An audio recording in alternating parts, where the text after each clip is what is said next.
I have a dream. A tiny elephant would be my dream fictional creature as a pet. Just like a mini live functioning elephant. I just want that to be true one day. Please welcome Jonathan Freeman and Linda Larkin, Aladdin panel. Please welcome aboard.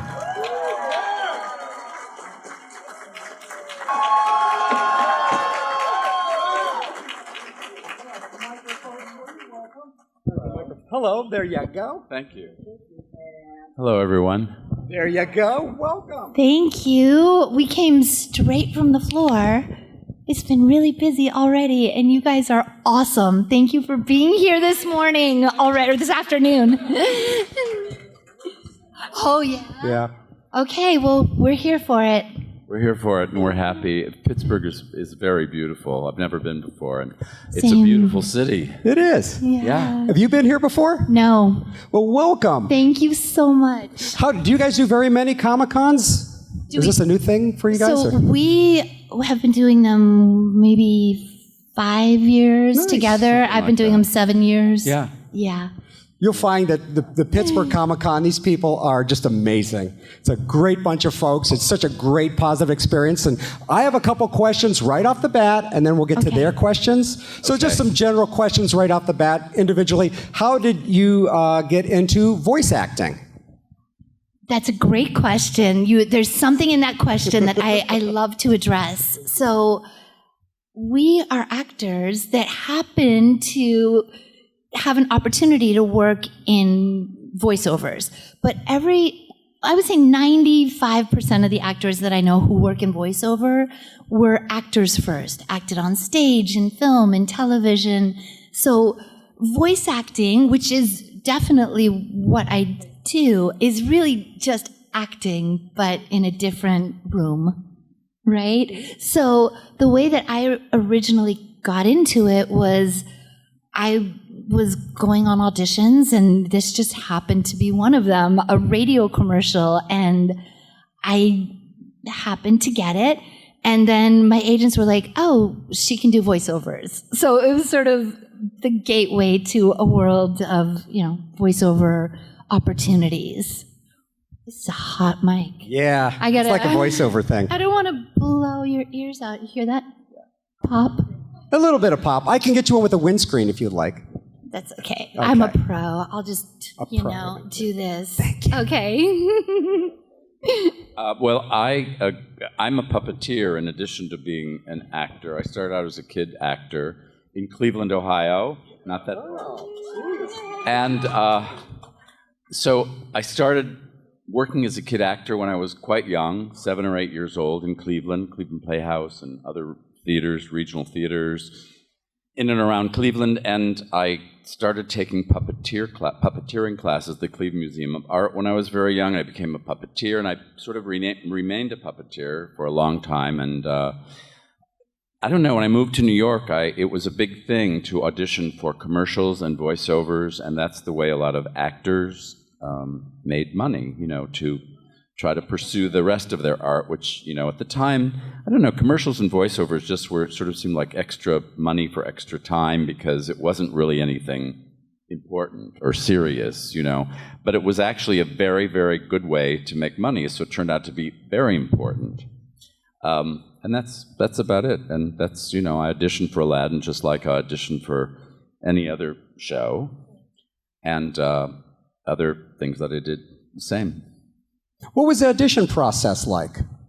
Can we talk about that or If not? you can't, you can't. It's okay. I don't think we actually Well, we can't specifically talk about that audition What process. is an audition process There like? we Yeah, go. that's So right. just in case anyone's not aware, there are They're briefed. guidelines. They're briefed, I briefed right? them. Okay, thank you. So, we're doing our best with the new circumstances. Doing great. So The stereotypical audition process. Well, I don't know if it was for a commercial or radio commercial or something like that. You would just go into a studio, and it would just be usually a casting director initially, and that was it. You'd read the copy, and then you'd go home. And that was it. And maybe you got a call back, and maybe they just called you and said you booked the job. And, it could be very simple. With other kinds of voiceover work, it sometimes is several auditions, and then it sort of happens in the same way. It's a little vague to talk about it because it's very specific to different projects and how different people work. I could talk a little bit about how it's different now than when we started, because it has changed a lot. This is the great thing about not being able to talk about the same things, that it actually gets us talking about other things that we don't usually get to explore.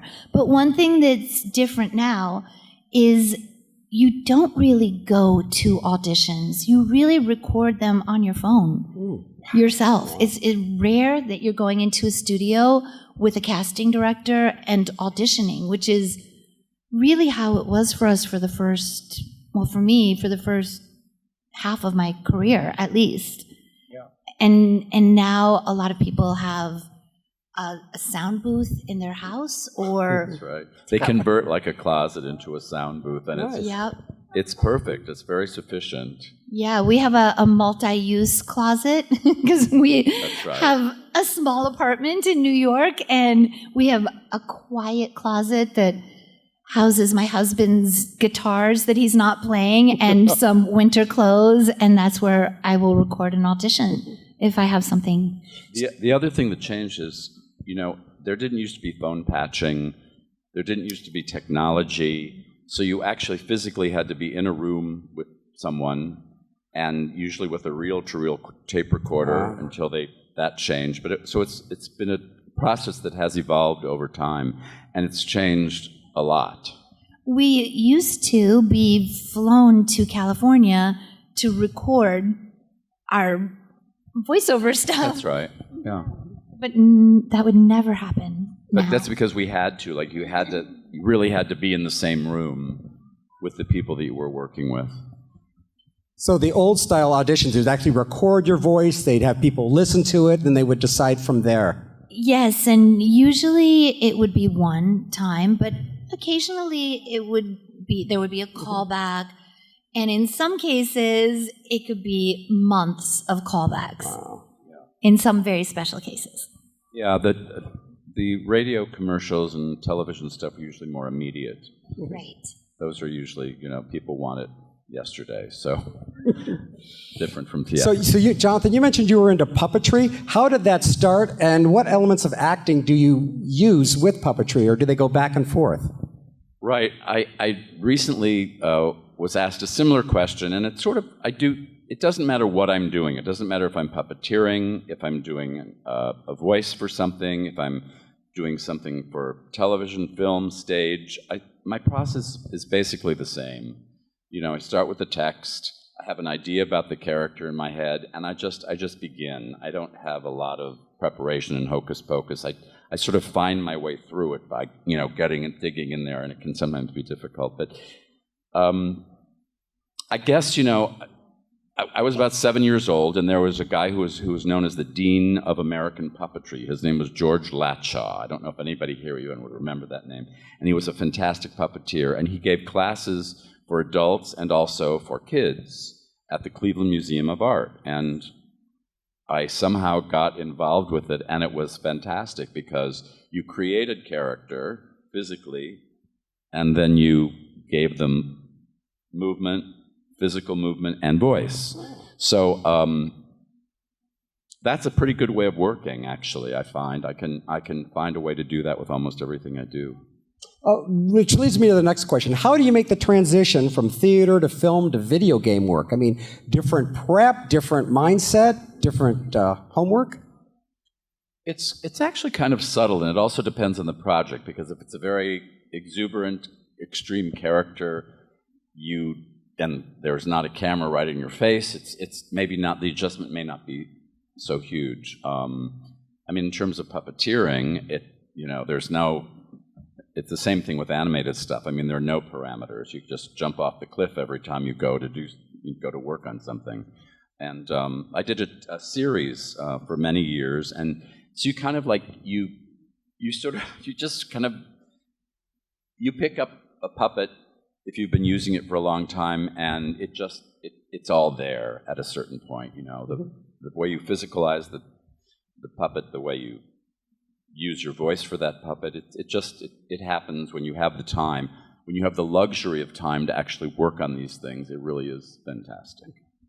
I think sometimes when we are recording like a video game, it's a little bit different technology than when we're recording something in animation or for film. So a video game, we might have to be more articulate or over enunciate, or especially a toy. That's something when we record for, it almost doesn't sound natural when you're doing it in the recording booth, but when it goes into the toy, you can see how it brings it to a level that sounds natural. So technology changes all the time, so now toys are more sophisticated than they were even when we started doing them, but it's the technology does sometimes influence the performance.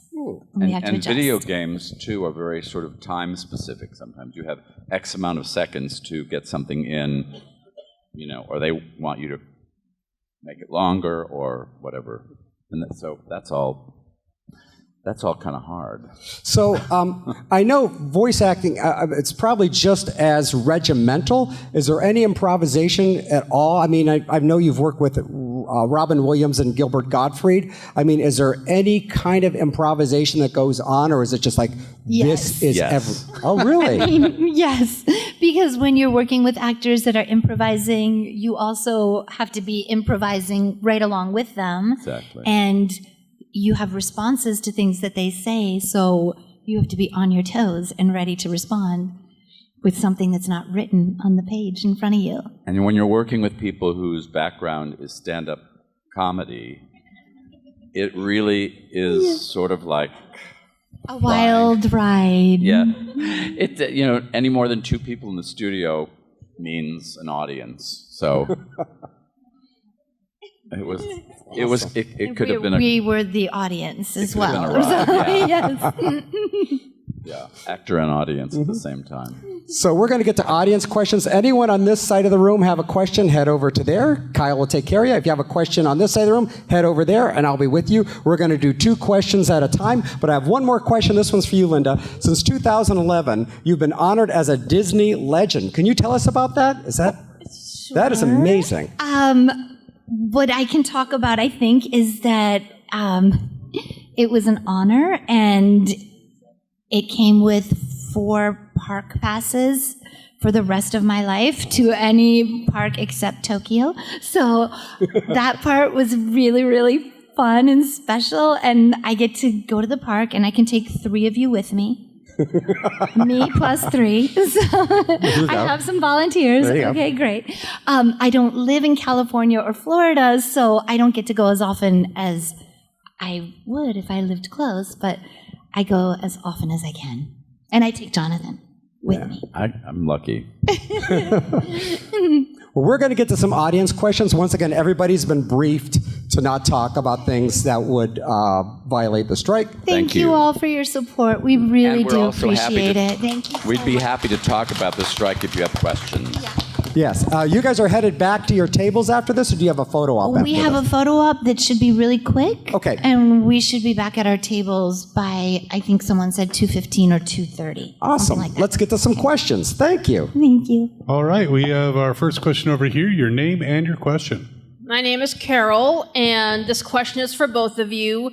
When you got that fateful phone call letting you know that you got the role of Jafar, Princess Jasmine. When they got a phone call about getting something like that. Yeah. What's it like? When you got that fateful phone call that you were cast in the movie, what was your reaction? Did you both freak out? Did you throw a chair? Did you just like, were you excited that you were going to be in a Disney movie?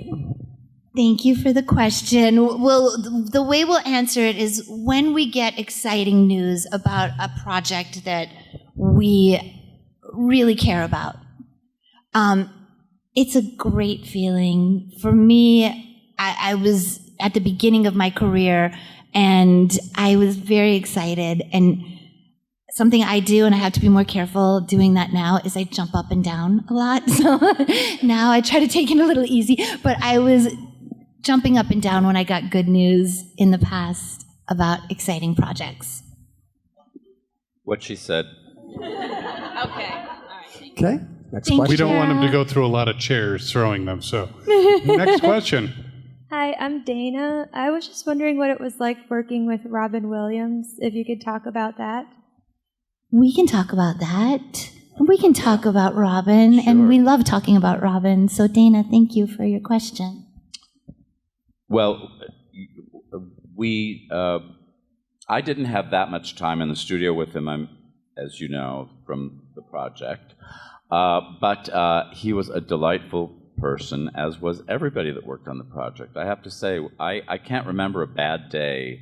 I can't remember a bad day in the studio with anybody, and it was a fantastic time from start to finish, and it sort of made us realize that we were doing something special because it was a special person. When I met Robin, I had grown up watching him on television, and yes, Mork and Mindy, I was there for it every week. You had to wait then to watch your favorite TV show. And everybody had to watch it at the same time, wherever they lived in the world, or in the country. So I grew up with that, and then Dead Poets Society was like coming of age movie at a time when I was that age. So for me, Robin was just a hero. And I was really nervous to meet him and work with him because I just didn't feel worthy. And he made me feel so safe and so comfortable, and he was so kind the first minute I met him. And that I wasn't expecting. I expected him to be funny. I expected him to be intimidating. I did not expect him to be so gentle, and I appreciated it. And we knew each other for 20 years. I got to see him throughout the 20 years. On Broadway, he welcomed us backstage when we would go see him in a play that he was doing. Anytime I would run into him, he would always greet me with such affection and make me feel very special. So he was wonderful. Thank you for letting us talk about him. Okay, and we're going to go to the other side of the room. Over here, we got two questions. A question right here. Hi, guys. So I have a question for Jonathan. So when doing Broadway, if you could give me 3 tips that I can remember, because I'm big into performing. So I would just love some honest opinions into going into acting and just all of that stuff. Anything you can share? Yes, we can talk about that. Absolutely. Absolutely. Are you talking about getting into the business? Tips about performing? Just tips about performing. I think I can probably give you one really important tip, because it's different for everybody, but authenticity is a very important thing, no matter what you're doing. Whether you're doing something that's very small and honest, or something that's extravagant and ridiculous, there is a certain kind of authenticity that if you bring it to your work, it won't let you down, because usually it means it's coming from a very straightforward, honest place, and it's the best advice I can think to give anybody these days, especially people who are younger than me, which is just about everyone in this room. So that would be the thing that I would say. What do you think, Linda? Be yourself. Right. Yes, absolutely. I think that is great advice. I think that it sounds really easy, but it's challenging because you can get nervous. You can try to please the person who's hiring you, and all of those things can get in the way of you being authentically you and bringing your gifts into the room. So it's easy up here, but it's actually kind of hard to do. Takes a little work. Okay, and Thank you. Question right here. Yes, sir. Hello. Hello. It's nice to meet you both. You too. Thank you. Well, I was just wondering, I mean, I know that people are most familiar with your work in Aladdin, but I actually really enjoyed it when you voiced King Paimon more recently in Hell of a Boss. Do you think maybe you could talk about your experiences working on that show? Yes, that was a very modern experience for me, because it's the woman that produces, writes, and did the original characters and drawings for that is named Vivian Medrano, and she's quite spectacular. And she just decided she was just going to. She has two series that I know of. The other one I think is called Has Been Hotel. They're primarily, if you don't know about this, they are online series really for young adults and adults. They're not really for young kids. They're very edgy, and I don't think young kids would even like them, frankly, or get them. So that was a very new experience for me, because I was working on it during the pandemic. And so we were really isolated in order to be able to do it. And it was just, it was fantastic to not know that there was a deadline, to not know that there was any studio like looking over your shoulder and, going to worry about what was, what the writing was like, what it was going to be like. It just was this a very different, it's a very new experience. It's not so new for a lot of people I know who are younger than I am, but for me it was a very new experience, and it was refreshing. Okay. And speaking of refreshing, we do have some water up there for you if you do get a little thirsty. We do have water there for you. And it looks like the rest of the questions are all on that side of the room. They like me better, I'm saying. That's Mike. Understandable. Hi. So aside from work, in your personal life, what passions do you have? What books do you read? What causes do you support? What food do you like? Talk a little bit about your personal lives. Thank you. That's really nice. I have a passion for dogs. I have been, some people in here might know this already, I have been a volunteer for the Guide Dog Foundation for the Blind for 22 years. I've raised 12 puppies for them, and I've had so many experiences with them, but I've had puppies that go into the recording studio with me, go on the train with me, in restaurants, everywhere, because my job as a volunteer puppy walker is to socialize them. So when they go back to the foundation after 12 months, they've experienced everything. Nothing is shocking to them. And then they can get serious about their training. So my husband is also an actor. We had one puppy that my husband, for fun, plays electric guitar in our apartment in New York City. We have really good neighbors. We had one puppy that was going to a blind woman who had a teenage son who played electric guitar. And they said to us, we have to do one more test with him to make sure that this is going to be an appropriate home. We have to make sure he doesn't get, spooked by the electric guitar. And I said, I can tell you already, he's going to pass. He's been listening to it every day his whole puppy life. Aww. So that was a wonderful match. They did great together. And that's, to answer one of your questions in a really long way, that's been my passion for the past 22 years. Wow. Thank you. I got very involved with the autism community because of my work, and it started now a very long time ago, it seems. It happened quite unexpectedly and naturally with a family, the Susskind family. I don't know if anybody knows about Ron Susskind and his writing, or the book that he wrote called Life Animated, and we also did a documentary that was nominated for an Academy Award one year by the same name, Life Animated. And beautiful documentary, if you get an opportunity to see it. Yeah, it's great. The book is great that he wrote too, and so that was something that was very unexpected, and I didn't know very much about it, and I've become a great advocate and have sat on panels with people that know a lot more about it than I do. And so I've learned a lot. It's kind of been a great experience. I never thought in a million years that it would be something that I would even know about. But there's a lot of awareness now, and I'm very happy and proud to have been part of it. Thank you. I have a question. Do we get a trophy after the panel? Is that what those are? You get all of those. We'll put them in your car.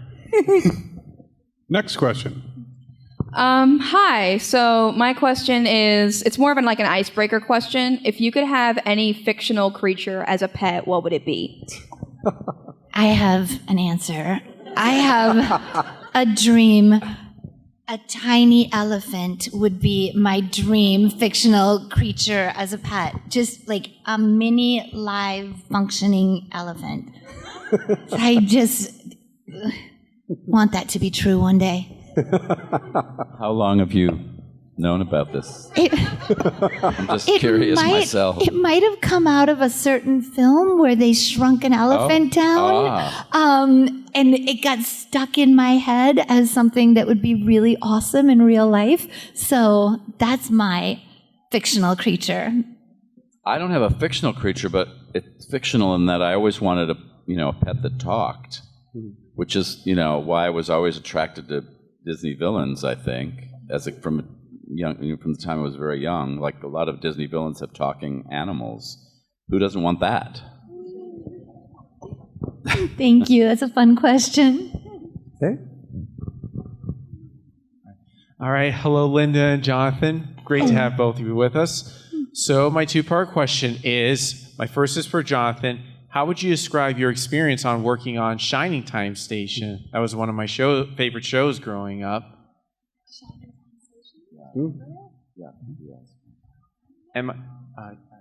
We're wondering if we can talk about it, and it's PBS. Probably not. I'm not sure if PBS my is second- struck or not. Well, maybe we Good can thing you have talk a second generally part. about the experience. Yeah, live action is off the table. TV animation is okay, and video games are okay, but live action is not. Okay. So I think that's a thumbs up. All right, so my second question for both of you, Jonathan and Linda.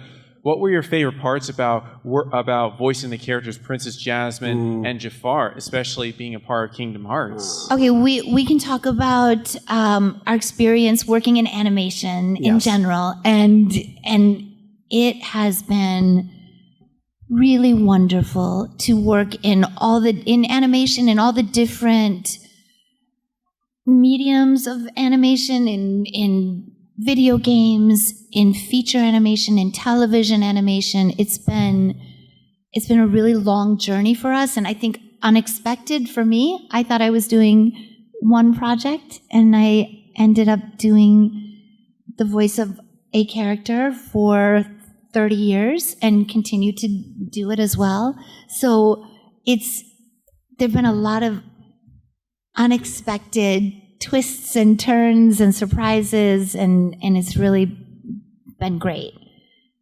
So that's how I can answer it without getting too specific. Also, I can say that one thing that's really interesting for both of us is that we sort of have our feet planted very firmly in how things used to be done in animation and how they're done now.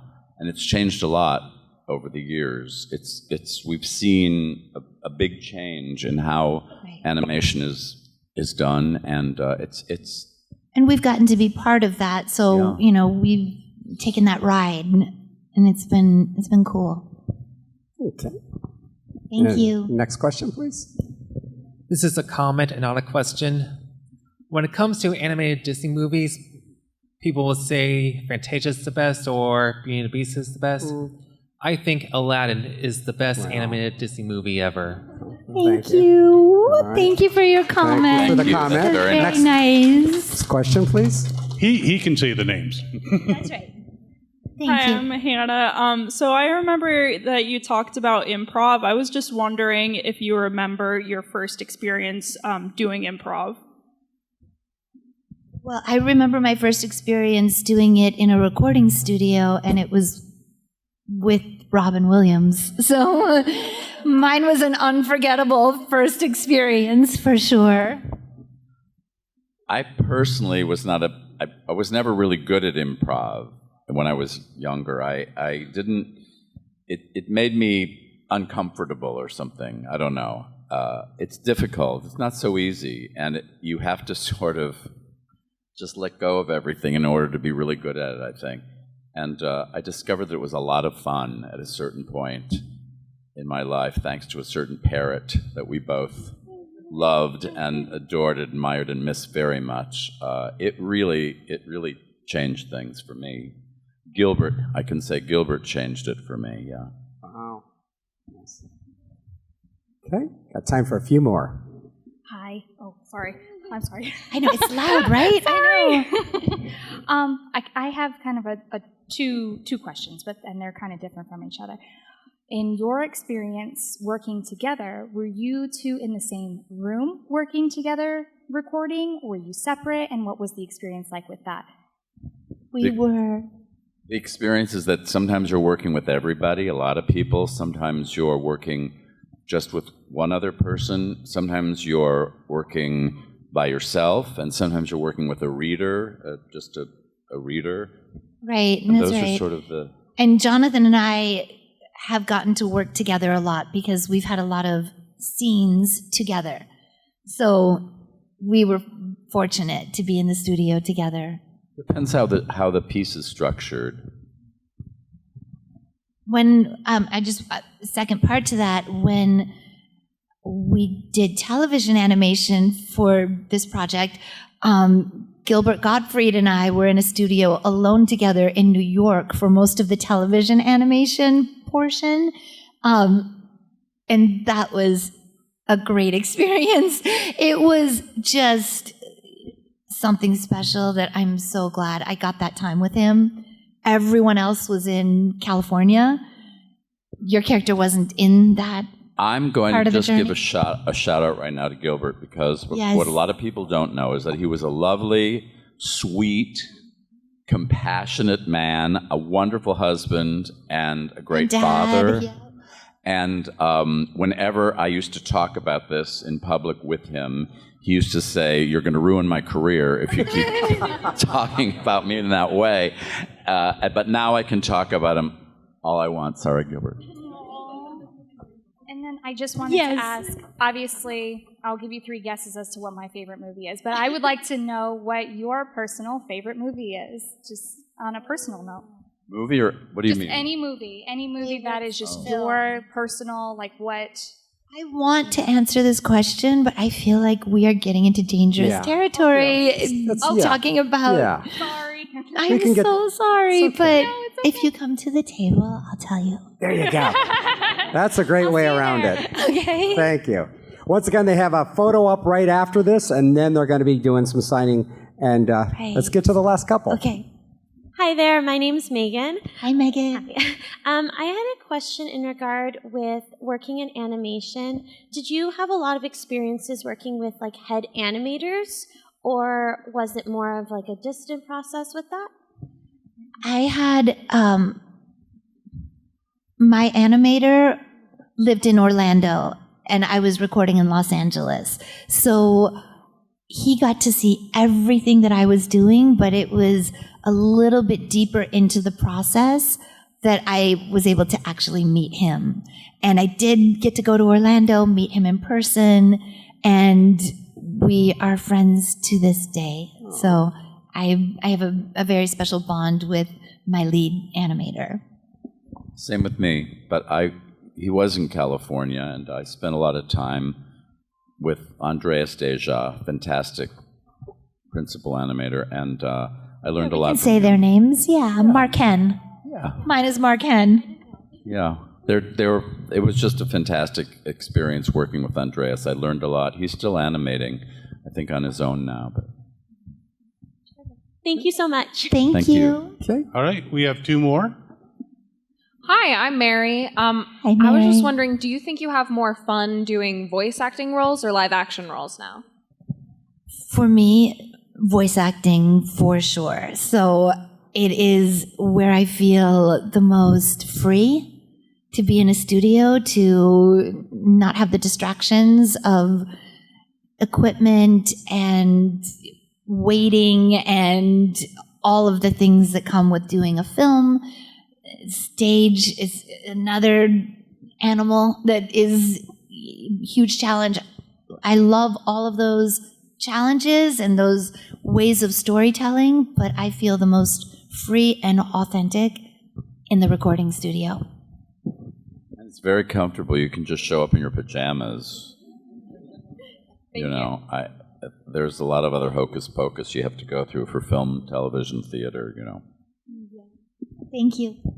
Also, and our final question, no pressure, just make it really, really good. Yeah. I'll try. Hi, I'm Lori. Hi, Lori. I was just curious, just with the media that you guys have worked with in the past, do you ever find yourself when you're watching somebody doing puppeteering or doing voiceover work where you kind of get lost in the, I wonder how they did this, or kind of picking apart the way that it's done versus paying attention to what's actually happening? Oh, I see what you're saying. Like sometimes because we know how it's made, yes, are we able to enjoy it in the same way? For me, the answer to that is yes. And I can turn off my process and just watch something and enjoy it as a viewer. And for us, we've been exposed to so much and continue to be. Like I don't know. Do you guys know who Chris Kirkpatrick is? He was here earlier. Yeah. So Chris and I just were judges for a live reality lip sync competition benefiting Give Kids the World, which is an organization that we all work with. So Chris Kirkpatrick, who was amazing at it. It was my first time ever being a judge of anything. I started with a 10, and then I felt bad because everyone was better than the first act, so I gave everyone a 10 for the whole show. I was like, I am not good at this. I just gave everyone a 10. But the point is that we are constantly being exposed to new opportunities, and I feel like I can enjoy things as a spectator and as a viewer just the same as if I'd never been on the other side of it. There's still ways that people surprise me, and in a great way. So very cool. Thank you, guys. Thank you so much.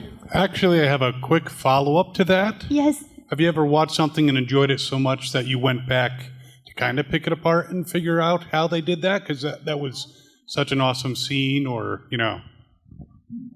That is a really good question. I have occasionally heard something and I was so curious how they were doing this particular accent or this particular characterization that I will practice it in my own home, in the privacy of my own home, to see like how is my mouth moving to make that sound that I heard. And I've been doing that since I was probably 8 years old.